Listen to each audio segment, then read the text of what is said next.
Okay, now joining me now is Amitabha Ghosh, a space scientist who's been working on NASA Mars mission for 25 years. Thanks so much for joining us. Boy, no matter what country, it's such a source of pride for those nations involved in space. So many active right now. Let's talk about the significance of this upcoming launch. What do you think? Well, it's absolutely fascinating. See, let's step back a little bit. Why do we do these space station experiments? So these are really, we set up structures about 250 miles above the Earth so that we can learn to live in space, so that we can take on much larger journeys to Mars and beyond. So this is the Chinese space station, of course, and this is the final piece which will come along to complete it. And so now this space station will be doing maybe 1,000 experiments for a stretch of 10 years. Experiments which will be like far-reaching experiments from, there are indications that cancer tumors grow or stop growing in space. We will have, there's an experiment which will test that.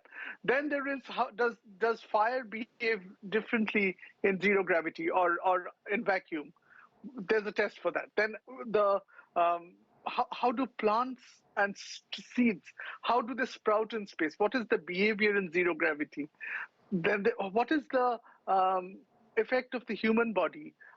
If you say you have this Shenzhou mission, right? It's coming back after 6 months. What is the decay of their muscles and their bones? So because, the same astronauts or the different astronauts will go to Mars one day, and they have to stay away from Earth and zero gravity for 2 years.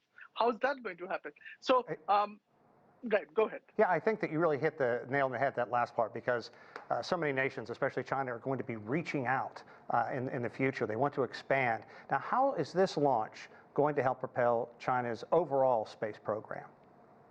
Well, it shows that they have an independent kind of space station out there, which is a platform to have these experiments and prepare astronauts for the next step. So it's a very big deal. I mean, humans are not really geared to go to space.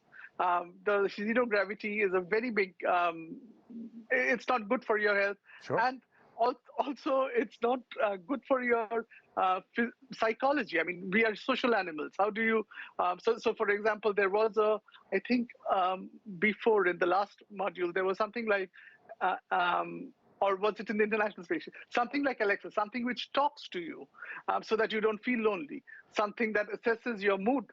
So I think this gives China a very good platform to launch to the next step, which may be there's talk of a permanent base on the moon. So I think it's really positive for China and for the whole international community. Absolutely, Amitabha. I could not agree with you more, but I'm young enough to remember the early U.S. space program and what a sense of pride it was. And all the developments from a technological standpoint that really came out of that. Is China going through that right now, that source of pride and really standing on the shoulders of giants as Chinese space program grows and technology across that country just explodes? Absolutely. See, there is a huge sense of optimism in the countries who are right now getting into the space business, from India and China. So there is everybody. See, when Neil Armstrong landed on the moon, it's not Neil Armstrong. Every American watched it. And I think this is that moment for China. And it's hugely a matter of pride. And, we hear all this bad news on Earth, but look at the uplifting news. I mean, China will have, they're trying to send the craft to Jupiter. Then they're trying to bring samples back from asteroids, which will help us know more about the asteroids, which will maybe help us protect Earth from the asteroids. Then there's the plan to build a station, like an international station, a permanent base on the moon. See, there's a permanent base in Antarctica. Who knew in the 1900s there would be a permanent base in Antarctica? But in 2100, this will be commonplace. Your grandchildren and my grandchildren will see this as something common. There's some people living on the moon. Yeah. So I think it's hugely positive. And I hope every nation is cheering not only the success of China's, but India's and other space programs as well. Amitabha, thank you so much. We appreciate your insight.